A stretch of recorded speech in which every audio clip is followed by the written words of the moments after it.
This is going to allow me to focus on a specific band of frequencies. This is quite powerful. The fact that you don't need any premium plugins to do so, that you can do everything within your DAW is quite crazy. Let me share with you this amazing drum mixing technique. Hey, what's going on, my friends? Chris here from MIXDOWN Online. I hope you are safe and well. Now, if this is your first time here on this channel, feel free to subscribe to the channel and to click the notification bell so you don't miss anything. And for all of you, if you enjoyed this video, share and like. Now to this amazing drum mixing technique. I'm gonna have to give credit to Warren Ewart, who talked about this technique a month and a half ago. I'm gonna leave the link down below. Now the technique consists on removing bleed out of a drum recording. Now you're gonna ask me, why don't you just use a gate to remove bleed out of a drum recording? Using a gate can be very useful and very efficient, but sometimes working with a gate is not that easy and can be complicated depending on the mix and the recording you're dealing with. But using this technique makes things easier. I've been working on my last two mixes using this technique to remove bleed out of a drum recording, and I have to say, it does sound very good. And it's fast, like for me to get to the point that I want is made in no time, So this is what I want to show you today in this video. And the good news is that you don't need any fancy plugins. Everything is available in your DAW. The only thing you need is a compressor. So, all major DAWs will have a compressor. So we're gonna work this one in CUBASE, and after I'm gonna show you one extra tip, okay, that is gonna bring this technique to the next level. So stay tuned for this one. Okay, now let's listen to the drum recording that I'm working on right now. That is a mix in progress.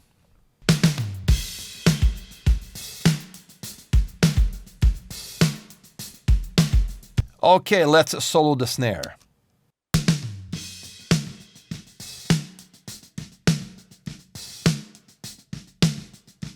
Okay, we have a lot of bleed coming out of the kick drum, the hi-hats, and the cymbals as well. And I'm gonna remove the bleed out of this channel using a compressor.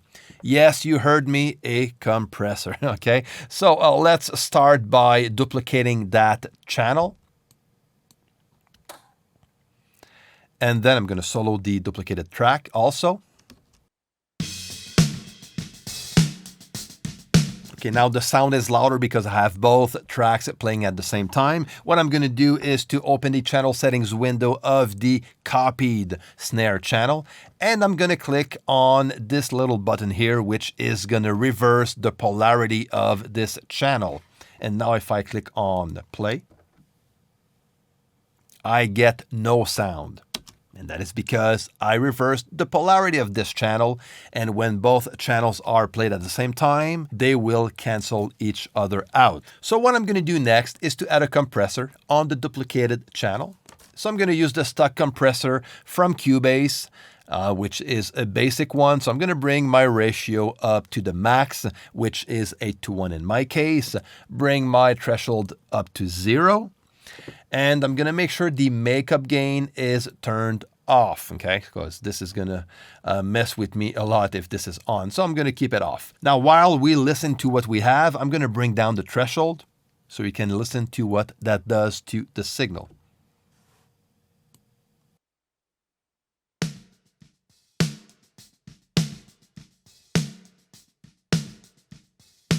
Now, that channel is getting slammed by compression, okay? And this is what I want.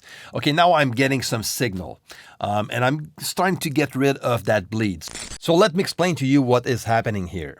When we have two identical channels, like we just did, we duplicated our snare channel, so we have two identical channels. They will cancel each other out, like we just saw. From that point, if we make a change on one of those channels, we will hear the difference between the two. So by compressing one of the channels, it doesn't matter which, what is going to happen is instead of hearing the compressed signal, we will hear the opposite.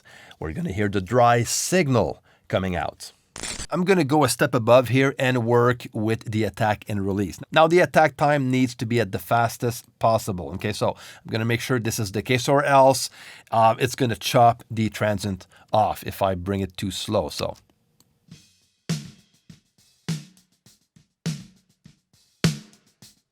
yes, I'm going to keep it very fast. Same for the release time. I'm going to bring that faster than the default state.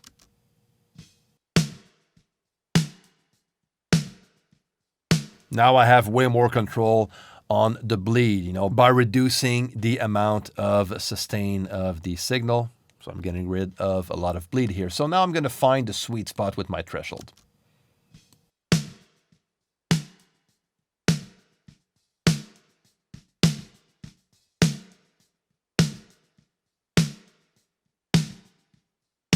Okay, I like that. I'm going to keep it this way. That sounds pretty good. Let's listen to it before and after.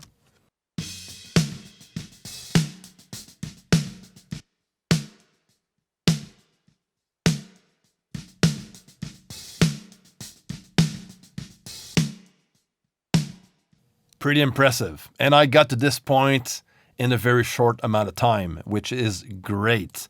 Next, what I do in this case is I select both tracks and I route them into a group channel track. And this one I called SN gated. And this is going to become the main snare channel that I'm going to mix with, okay? Where I'm going to insert the plugins and everything. So this is what I do afterwards. Now that I'm happy with this, I can actually, duplicate this one track one more time. And this is something else that you can do if you want to add a bit more of a natural vibe to the sound. You duplicate that channel, and let's call this one snare dry. And that can be used to blend with the original signal. This is good if you're looking for just to remove some bleed, but not to fully remove the bleed like a gate does, but you just want to use it more like an expander. You can use, you can blend the dry signal, which is unprocessed, into the blend, and this is going to balance things out. So let's have a quick listen. I'm just going to solo those 3 channels.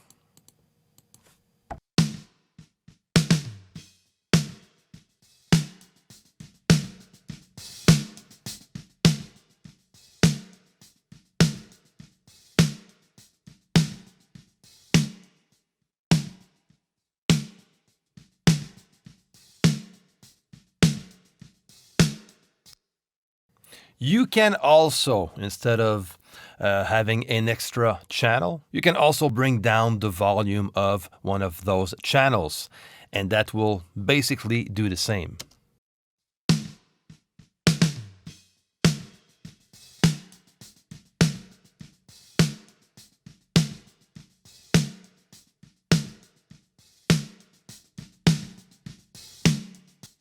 We have a bit less resolution to play with, but it works.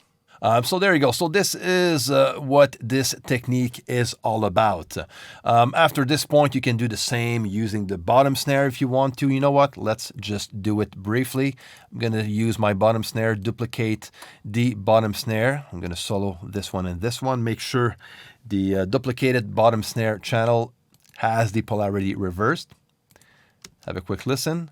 I'm getting nothing. I'm good to go. And I'm just going to insert the compressor plugin one more time and do the same type of thing that I did on the first one. And there you go.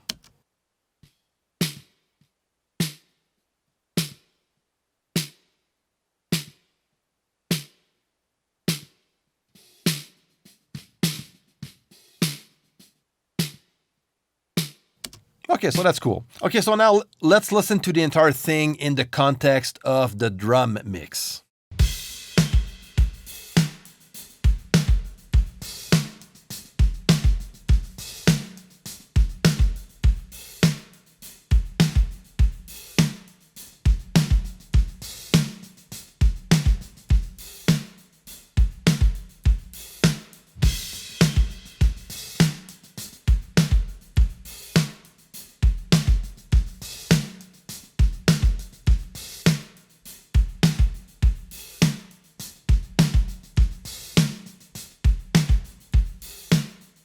it does the job very well.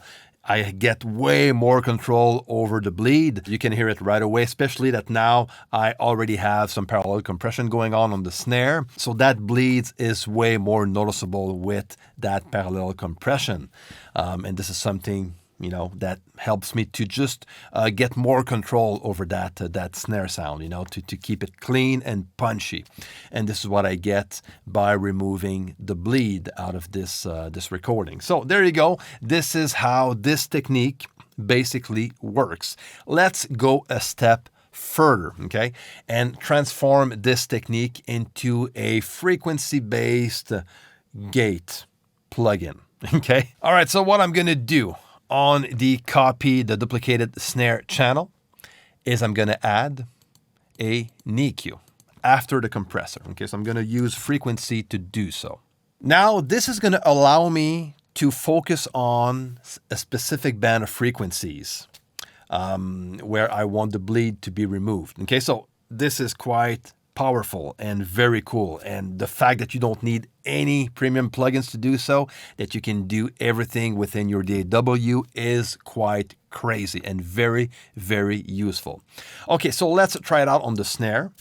So let's say I just want to remove the bleed, you know, out of the higher frequencies of the spectrum, so I can affect only the hi-hats and the cymbals, but keep the low end untouched, okay? In this case, what I would do is I would select a high-pass filter.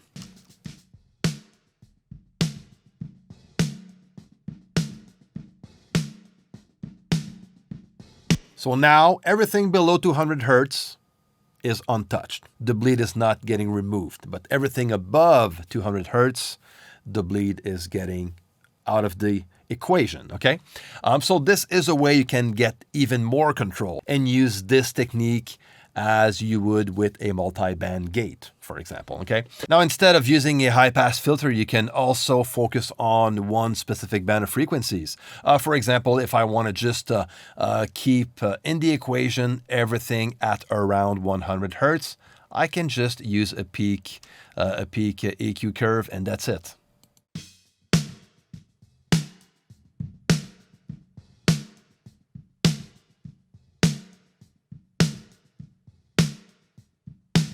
So that can actually be very useful. So that can be a good way on keeping things a bit more natural when removing bleed out of a drum recording by using an EQ after the compressor. So this is very, very cool. That also works very well on toms and floors, where you want to just get rid of that the hi-hats and the cymbal signals, but you want to keep that low end and, you know, the low part of the toms, so you keep that decay and sustain out of the tom, you know, and you don't want to remove any bleed out of that region. You can use a EQ after the compressor to do so. And so this is the extra tip that I wanted to share with you to bring this technique to the next level. So there you go. This is the amazing drum mixing technique that I wanted to share with you. I hope you enjoyed this video. If so, share and like. And if you have any questions or comments, or if you want to share your own mixing techniques, you can leave all of your comments down below. All right, my friends, until next time, take care and see you.